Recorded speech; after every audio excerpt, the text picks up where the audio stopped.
What is up, everybody? It is Alex from Heavy New York, calling from the quarantine zone again, and this time we got Dave Hunt of Anaal Nathrakh. Thank you for being here today. No problem. Pleasure. It's so awesome to have you here. The newest album is Endarkenment, which is scheduled to come out later this year. Do you just want to talk about like how the making of this was? Was the intent to maybe make just a direct continuation of a new kind of horror, or is this almost kind of like a new start in a way? Neither really. We don't really plan things in that kind of a way. There are various albums that I'm sure you could listen to over time and listen to the predecessor and say, yeah, clearly they've sat down and thought this is what we need to emphasise, that's what we need to change, all that kind of stuff. And without wanting to sound like completely unprofessional losers, that's not how we do things. When it's time to record, we have the feeling that we're where we need to be to make a new record. We feel, how should I put it? We feel pregnant with it, I suppose you might say. But we're going purely on what feels right at the time. So we have no intention of continuing or not continuing a previous album or anything like that. I mean, we know that it's going to be Anaal Nathrakh. If we wanted to make, I don't know, folk music or something like that, we'd go under a different name or something. So broadly speaking, yeah, the furniture is going to be there. It's going to be really heavy. It's going to have, the typical Anaal Nathrakh sounding stuff in it, because it wouldn't be Anaal Nathrakh otherwise. But within that, we're going with what feels right at the time. We're going with where our inspiration takes us, I suppose you might say. So it's not really a conscious new start, and neither is it a continuation of the old thing. It's simply its own thing. We sat down to record Endarkenment, as we turned out to call it. We didn't know what it would be until we actually did it. Mm-hmm. So it's fair to say that like the singles you released so far, such as The Age of Starlight Ends and so on and so forth, like this doesn't just serve as like a clear representation of what the whole album is. That's just scratching the surface, right? Yeah, I mean, it's probably for music journalists and stuff. They're probably better at speaking about that kind of thing. We're always a little close to what we're doing to really get that kind of perspective. But yeah, the songs. I mean, so far there's been a video for Endarkenment, the title track, and then I don't know when this will go out. But as we're speaking, it was just yesterday that The Age of Starlight Ends had a lyric video go out, and they open up on streaming platforms and whatnot. And those songs were picked because we thought they were cool songs that would suit that kind of piecemeal release. I mean, it's not that we're some kind of mad experimental jazz thing, but if you've got an album that's got what they might call deep cuts on it, you're going to put those in an album context, because that's where tracks like that work. And you could, in our case, pick most of the tracks on the album and they'd still probably work. But these seemed the best tracks for that purpose, as kind of introductions and hooks and graspable things. So whether they'll seem consonant with everything else that's on the album when people get to hear the whole thing, well, that remains to be seen. Personally, I would say, yeah, they're kind of representative, but there's broader stuff on the album as well. But really, it's more up to other people for that kind of reaction, I think. Yeah. Well, as a fan of the band, I could tell what would be off of, a new kind of horror, The Hole of the Law, or Hell is Empty, etc. So it's fair to say that you've always, in a way, like, even though you don't really go into the songwriting with a preconceived idea, it almost seems like, experimenting and trying new things and having all these different elements is almost like the main source of what makes Anaal Nathrakh, right? Yeah, and but partially I think the distinctive nature that you're saying you can hear from a given album kind of thing. I think that's partly to do with how we do it. We're entering into a certain kind of atmosphere, and we write the music that we do comparatively quickly. I mean, there are extreme examples like I think Nile I remember reading years ago that the guy from them spent over a year meticulously notating every crotchet and quaver and everything. And then at the other end, there's improvised stuff. Now, what we do isn't improvised, but we're much, in time terms, closer to that. The music, at least for this whole album, was probably written in less than a week. Wow. Which is, yeah, I mean, it's extraordinary. And that's not to say that it's thrown together in a slapdash way. It's to say that, I mean, Mick writes the music. Mick just has a particular talent for concentrating so intensely in this, almost savant-like kind of a way, that can work for him. But it does mean that an album will tend to sound like unto itself. It will be distinctively of a given album because it happens quickly in this really intense kind of way that an album comes out. So yeah, I suppose even though we're not laying out a master plan and sticking to it and all of that kind of stuff, I suppose the way that we work does, ironically almost, create a kind of identity and feel that's distinctive for each album. I suppose that would be a happy coincidence if it were true, at least. Yeah. Well, I remember listening to A New Kind of Horror in 2018, and just to go from a song like Forward to New Bethlehem and like just the rest of that album, like they all were equally intense and they all captured a moment, but like they also had their own different vibes in a way as well. So it almost seems like, I know you said a couple minutes ago you're not like an experimental jazz band, but you always feel many different emotions and clearly take inspiration from many different sources. Oh, absolutely. Yeah, there's a whole lot of stuff that goes into all of this, and like I say, perhaps ironically, but the spontaneity that we try to include in what we do, because to a degree the spontaneity is kind of intentional, because I think, whether it's true or not is more for other people to say, I suppose, but I think that if you're doing things in a spontaneous way, if you're reacting in a quite immediate way to the feelings that you have and the ideas that you have and everything, I hope at least that gets injected into the music a bit, that it has a greater life and feeling of spontaneity for the listener. It sounds more like something going on rather than something being laid out. And that's part and parcel of how we do things. I don't think we don't really know how to do it any other way, because we're aiming for that kind of that melting pot of all different things, like you say, many different emotions and ideas and everything, but in this like hyper condensed burst that is nonetheless, hopefully, kind of organic and impactful to listen to. I mean, the extent to which we're successful can only be decided by someone listening to it, but that's certainly the way we approach putting into it what we put in. Mm-hmm. Well, like, it's funny too, because I feel like your song, I've talked a lot with artists about this, because it feels like almost like the longer you work on something, the harder it is to kind of like maintain that creative spark in a way, or that emotion, or even that source of inspiration. And being that, you wrote the music for Endarkenment in a week, as you say, like, it almost seems like the longer you work on something, the harder it is to kind of capture a moment, right? Yeah, I mean, there's probably familiar to most people who use the internet as much as we all do nowadays. Have you ever seen that picture of there's a dog with this weird look on its face, and someone's captioned it saying, "This is the face that you have when you've been trying to hold a smile for too long for a photo"? Yeah. I mean, most people have probably seen it, or at least something like it.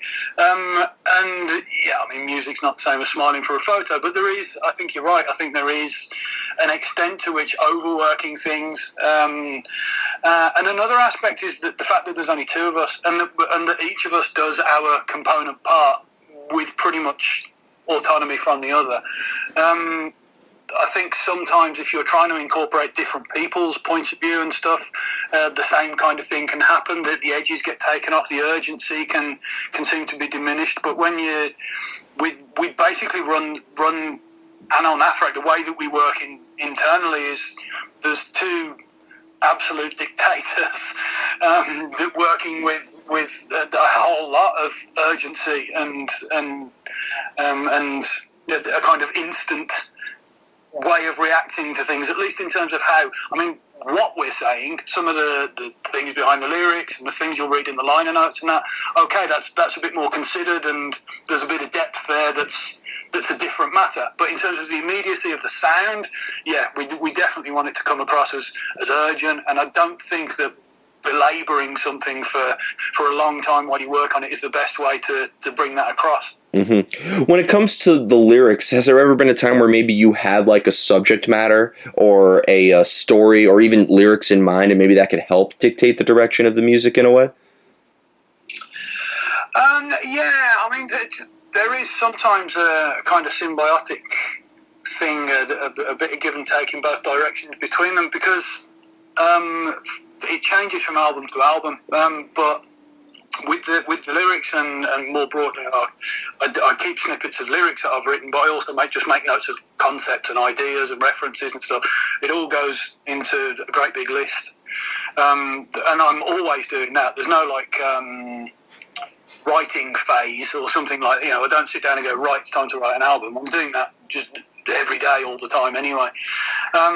And from album to album, it's different. But sometimes, if we're approaching a recording, Mick will say to me, "Well, send me the list, or send me, the digest of the list," because there can be quite a lot of stuff on it, and that will, help him strike the right kind of atmosphere in order to turn the music out. And so, in that way, sometimes the lyrics do help shape the tone of an album, but other times it's much more the other way around, and Endarkenment is a case of the other way around. That, I mean, Mick and I talk all the time anyway, but there was no point at which I'm like, here's a load of lyrics, make music out of that. With this one, it was very much, Mick just went, right, I've now written the music. Okay, cool. And then I, having never heard it and us not particularly having worked together on what the atmosphere would be like or anything, I then get to listen to it and then react to it as I can. So it varies from album to album, really. But in this case, it definitely started with the music, and then what I was able to bring to it was in reaction to that music. Oh wow! So it almost feels like lyrically, it's almost like your first initial like experience upon listening to music. Like the music itself, more or less, gave you a vision of what to sing about. Well, the about part, the what part, is more an ongoing process. I'm always thinking about that. I'm always writing bits of lyrics and that kind of thing. But the how of it was very spontaneous in this case. The what part didn't shape the music, but then when the music comes in, the how, the what I'm going to sing on what part, how I'm going to sing it, all of that kind of thing was very much a reaction to music that actually I hadn't heard before we started recording. I hadn't heard any of these songs. So yeah, it's very much in the moment in terms of the feeling that comes through. It's like separation and isolation played a role into the making of this. Yeah. I mean, that might seem natural, given that, I'm in the UK and Mick lives out in Orange County in California, so a degree of separation might seem natural, but actually that's not necessarily the case. I mean, technology being what it is, I'm talking to you and you're on the East Coast there, and that's just the way things are now. Mick and I talk routinely. The virus hasn't made a difference to how we talk to each other. Nothing, distance hasn't made a difference. So we're not necessarily always as isolated as might be implied, but in this case, that is kind of how this album came together. Yeah, you were socially distancing before it was cool. Yeah, we're social distance hipsters, yeah. By thousands of miles, not just 2 meters or whatever. Oh, please write a song called Socially Distanced Hipsters. I think that is an indie punk band waiting to happen. Guys, listening to this, start that band. I'll make a note. I'll stick it on the list. Now, being that you go by Vitriol in the albums and on your live presence, do you almost feel like in a way that you portray a character, almost like in the songs and when you're playing live, or is that kind of like where the alias of Vitriol sort of comes to be? Yeah, I suppose there sort of is a bit of that. I've never really thought of it consciously in that kind of way. It's not really intentional, but now you say it, I suppose it is. It's like there's a certain kind of viewpoint that isn't how I live day to day necessarily, but it's not part of me either.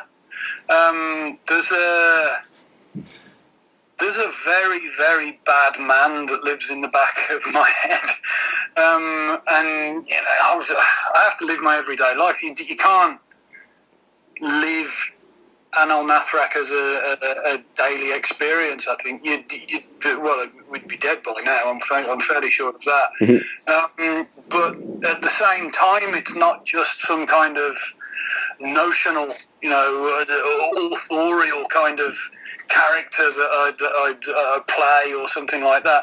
It is a reaction to the world from me, and mixed with the music as well. But I'm most familiar with the lyrical side of it. It is a reaction to the world as me, and I think for Mick it would be the same, but through a particular lens, if that makes sense.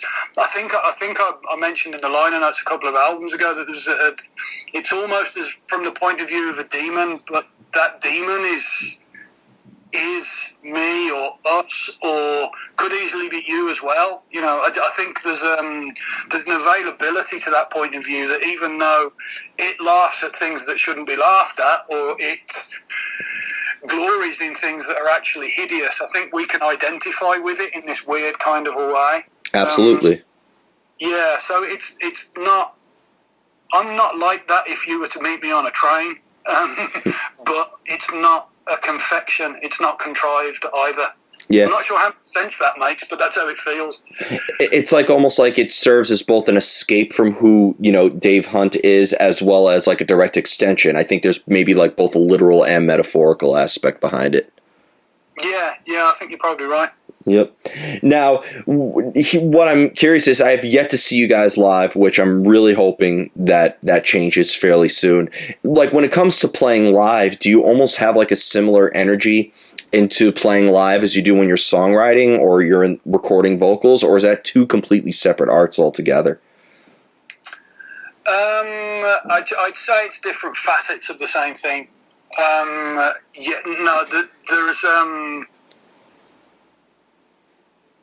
on the live side of things, I really do get into the mood, so to speak. You're in New York. We played a show in St. Vitus, which you might be familiar with, over in Brooklyn. We played a show there a few years ago, and if you had been there, before we started, while everyone's sitting the stadium, if you'd looked carefully, you'd have, down by the front somewhere, you'd have seen me hunched in a corner, bashing my head into the wall. And that's not trying to be cool or anything. That's part of what doing Anaal Nathrakh live is like.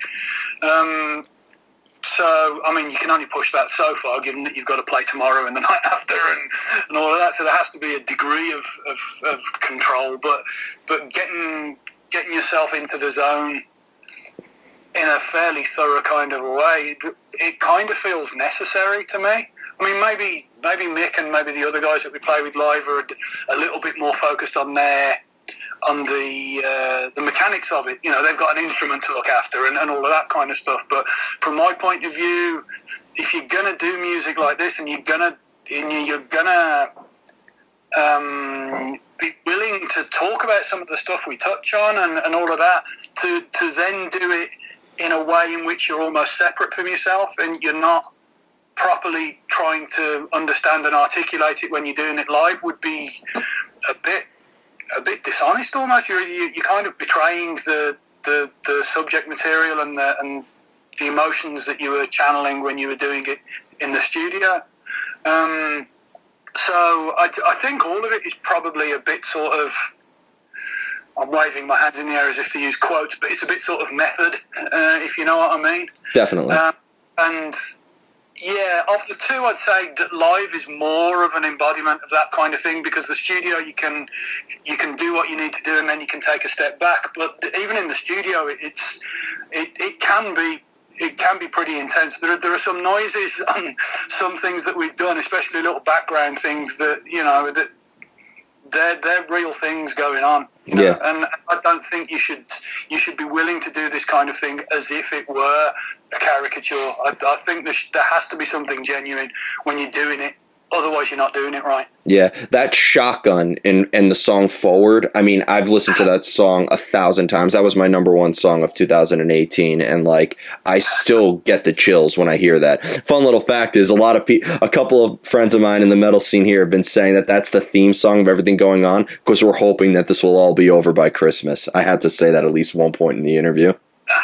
Right, yeah, no, that makes sense. Although, I have to say, the way it feels to me, I don't know if you've seen the video we did for Endarkenment, and yeah, because we put a video out a few weeks ago for the title track of the new album. To me, that's probably more accurate. It's not as optimistic, but it seems more accurate. Who says accuracy has to be optimistic? Well, exactly, yeah. Yeah.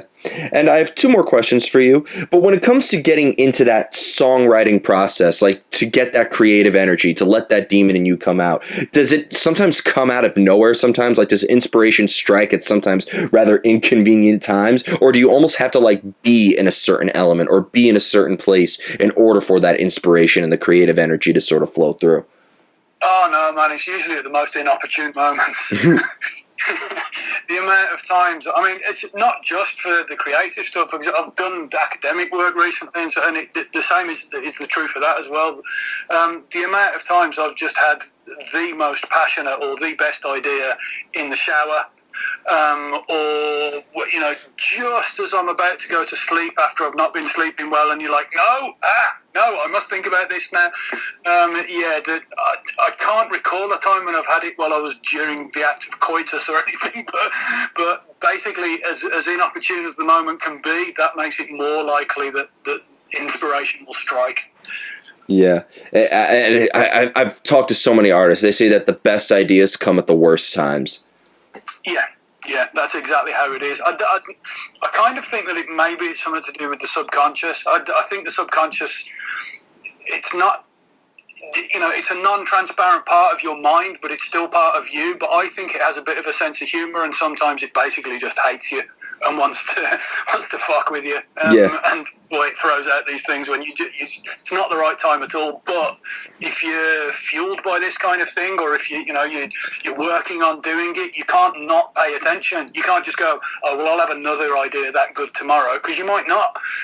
So yeah, it's your own mind acting against you, I think. Yeah, art is the cruelest comedian that is out there. Like you like say your most messed up, most heartless, tasteless, most messed up joke, it doesn't even compare to what the subconscious will do to you. Oh yeah, but it might be the cruelest comedian, but you've still got to laugh. Yeah. It's often the best stuff. You still got to laugh after you cry and maybe do all the violence on the drywall in your living room first. And and the final question I wanted to ask you is the most difficult question of the whole interview. You ready? Oh, good. Right. Okay, hit me. How do you know when a song is done? Oh no, we're kind of good with that. Oh. Yeah, there comes a point, but there are various things that we have almost as like code in the studio when we're recording, and one of them is just the word off. And there comes a point. I mean, there's the famous thing about every sculptor needs someone behind him ready to kill him when to hit him on the back of the head with a hammer before he starts overworking things, and yeah, I know that people can do that, but we're pretty good now. There comes a point when you do just know, and at that point, off. Yeah. Done. Stop. Yeah.